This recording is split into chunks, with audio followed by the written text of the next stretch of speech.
The bison didn't charge. It didn't trample. It simply stood in the middle of the HOA's precious botanical walking trail, chewing cud with the indifference of a beast that knew it didn't need to prove anything. Nearby, children screamed and scattered like pigeons, yoga mats flew through the air, and a woman holding a green smoothie dropped it mid-sip, watching in horror as the massive animal flicked its tail and walked straight toward the HOA gazebo. My bison, on my land, near their park. I didn't break a single law. And as HOA President Karen screamed into her phone for animal control, her voice shrill with panic, I leaned back in my rocking chair with my morning coffee and said the words I'd been dying to deliver for months. So, about that fence.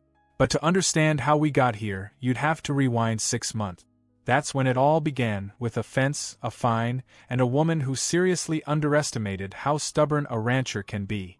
It all started when I finished installing the new fence along the southern side of my property. I wasn't doing it for looks. I was doing it because a few of my steers had gotten curious about the neighbors' flower beds and decided pansies made excellent salad. So I upgraded to a proper farm-grade post and wire setup, reinforced with a second layer of mesh to keep my livestock where they belong. It wasn't pretty, but it was solid, safe, and legal. Or so I thought. The very next morning, I found a note taped to my gate. In all caps, printed on thick cardstock, was a formal letter from the HOA. According to them, my fence violated several community policies regarding height, material, color, and, this part really got me, visual tranquility.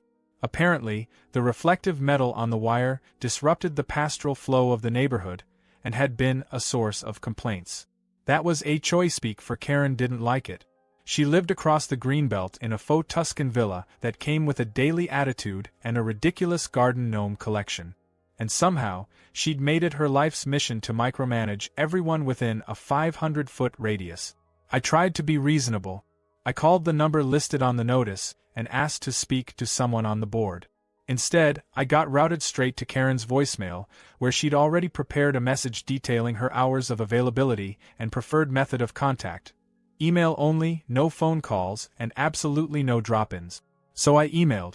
I explained the fence was well within the boundaries of my property, matched all county codes, and was erected for safety due to the presence of livestock. I even included the permit number.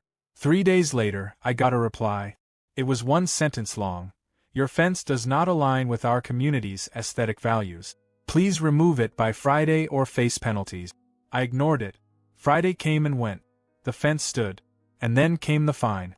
A whopping $10,000. 10 grand for a fence that wasn't on their property, didn't obstruct any public view, and met every legal requirement. I was stunned. At first, I thought it had to be some clerical error. But no, attached to the fine was a 60-page PDF outlining the alleged violations, complete with photos taken from odd angles and bullet points about harmony, elegance, and material incongruity. I drove straight to the HOA office and asked for a meeting. Karen wasn't there, of course. Just a nervous receptionist and a junior board member named Steve, who looked like he regretted ever volunteering. He tried to explain it was out of his hands, that the president had insisted on the fine being enforced, and if I had any issues, I should take them up at the next HOA board meeting. I did just that. When I showed up, the room was packed with retirees, overly interested neighbors, and a few smug faces I recognized from around the block. Karen sat at the head of the table like some queen on her plastic throne, wielding a printed agenda and a silver bell she rang any time someone raised their voice. I presented my case calmly, showing all the legal documents, the livestock safety regulations, even aerial maps showing that not a single part of the fence encroached on common property. Karen smiled, nodded, and then said, "It's not about legality, it's about community standards." The board voted 4-1 to uphold the fine.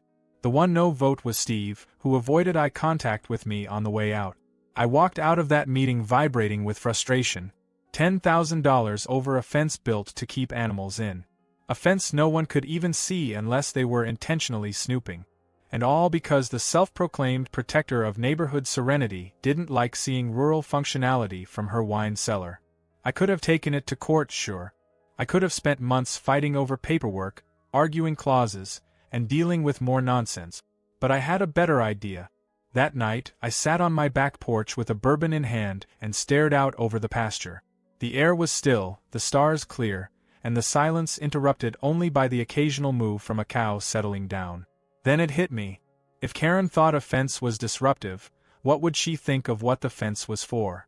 That was when I called my cousin Earl in Montana. Earl runs a bison preserve. He's got the permits, the expertise, and more importantly, the hookups. I told him what happened.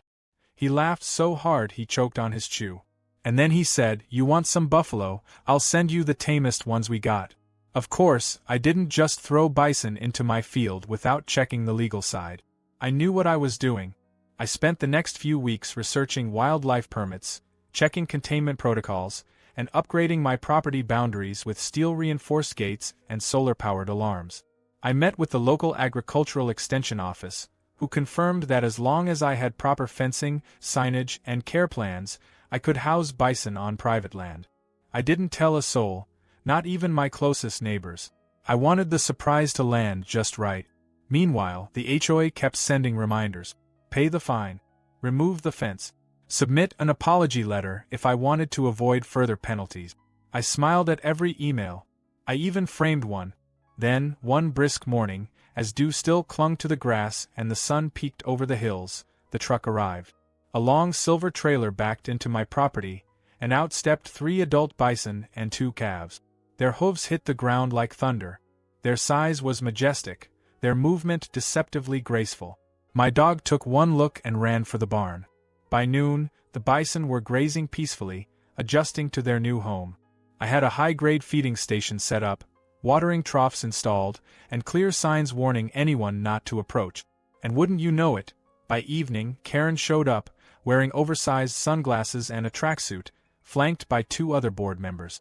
She stared at the bison like they were UFOs. "What is the meaning of this?" she snapped. I leaned on the fence and said, "Livestock. My new herd. Perfectly legal." Her jaw worked like she was trying to chew anger into something edible. She threatened animal control. I told her they were already notified and approved. She called them anyway. They confirmed everything I said. She stormed off screaming about disease, danger, property value, and chaos.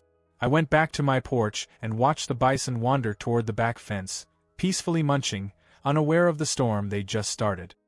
His wasn't revenge for the fence. This was a statement. If you're going to fine me for what contains the animal, you better be prepared for the animal itself. And this was just the beginning. Because I had a plan, and Karen's reign of pettiness was about to come face to face with prairie justice. The sunrise cast a golden hue across the pasture as the bison stirred from their sleep. There was something majestic about watching these creatures stretch, huff, and start their slow march toward the far end of my property. I stood there with a cup of coffee in hand, feeling a strange combination of peace and anticipation. I knew today wouldn't stay quiet for long. Word had begun to spread. The local mail carrier had snapped a photo of one of the bison standing by the split-rail section of fence, and within hours it was making the rounds on Facebook with the caption, "HOA has a new neighbor, and he's massive." It didn't take long for Karen to escalate things. The day after the photo surfaced, a letter was taped, no, practically stapled, to my front gate. It was thicker than the HOA's monthly newsletter and written in her favorite flavor of passive-aggressive formal language. According to her, my property had become a regional wildlife hazard and was causing emotional distress among residents who feared for their pets and children. She demanded immediate removal of the animals or else she would explore legal avenues for community protection. I read it twice, then placed it on the fridge next to a magnet that said, "Good luck with that." Later that afternoon, Karen organized a gathering near the HOA clubhouse to voice concerns over what she now called the buffalo threat. Residents showed up in folding chairs, some with snacks like they were expecting entertainment. Karen stood in front of the small crowd wearing a tan visor and waving papers in the air. She claimed she had received calls from worried mothers, joggers, and even a man who said his golden retriever refused to go near the back fence since the animals arrived. She cited imaginary statistics about bison charging through fences, and referenced a YouTube video that apparently showed one trampling a tent at a national park. But my property was still mine. Every inch of it. And I'd followed every rule down to the last paragraph. What Karen didn't realize, or maybe she did, but refused to acknowledge, was that the fence she hated so much was now officially designated for containing wildlife under agricultural regulation.